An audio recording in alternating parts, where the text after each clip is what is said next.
સુરેન્દ્રનગર જિલ્લાના Dhrangadhra city police station ખાતે આગામી ઈદ-એ મિલાદ અને ગણેશ વિસર્જનના તહેવારોને ધ્યાનમાં રાખીને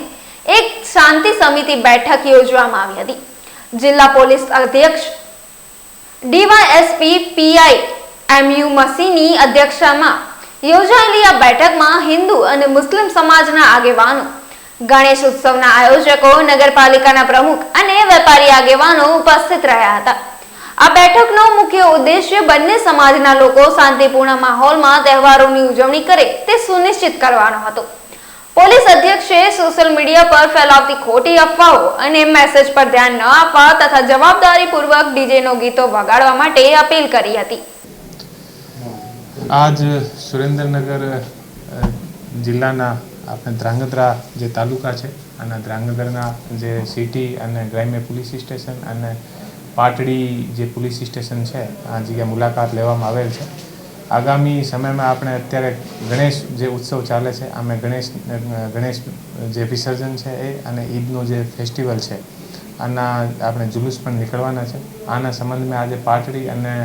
આપણે જે ધ્રાંગધ્રા જે સિટી છે ત્યાં શાંતિ સમિતિની બેઠકનું આયોજન કરેલ છે અને આ બેઠકમાં જે આયોજકો અને જે આગેવાન હતા એ સામેલ હતા અને આને સાથે આપણા જે ધ્રાંગધ્રા જે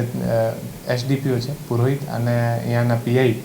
જે પીઆઈ શ્રી છે મસી એ બધા સામેલ હતા અને સમાજના આગેવાનો સાથે શાંતિપૂર્ણ જે સારી રીતે એક મિટિંગનું આયોજન કરેલ છે અને આ મિટિંગમાં તમામ જે વ્યવસ્થાથી રિલેટેડ ચર્ચા થઈ છે અને મને એવો પૂરો ભરોસો છે કે આગામી સમયમાં શાંતિપૂર્ણ રૂપથી તમામ જે જુલુસ અને જે આપણા બીજા ફેસ્ટિવલ છે એ શાંતિપૂર્ણ રૂપથી સંપન્ન થશે. અને બહુ જે તમામ લોકોને અમે પહેલી વખત અહીંયા મુલાકાત લીધી છે તો તમામને કોઈનું કોઈ પર્સન હોય, બીજી કોઈ વસ્તુ હોય આ સંબંધિત પણ અમે ચર્ચા કરી હતી અને ફ્યુચરમાં પણ ઘણી વખત અમે અહીંયા વિઝિટ કરીને અને આપણા જે શહેરને કેવી રીતે આપણે સારી રીતે કાયદો અને વ્યવસ્થાની પરિસ્થિતિ બની રહે આ માટે પણ અમે લોકો મળીને આપણે જે ધ્રાંગધ્રા તાલુકા અને જે સિટીની જે પોલીસ છે આને સાથે મળીને અને સારી રીતે અમે કામગીરી કરવાની કોશિશ કરીશું. અને આજનો જે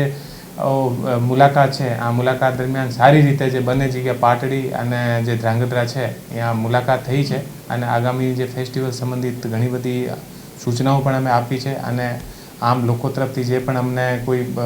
જાણકારી મળી છે આ પર આપણી પણ પોલીસ કામગીરી કરવાની છે. તો હું ફરીથી એક વખત આપ તમામને ધન્યવાદ.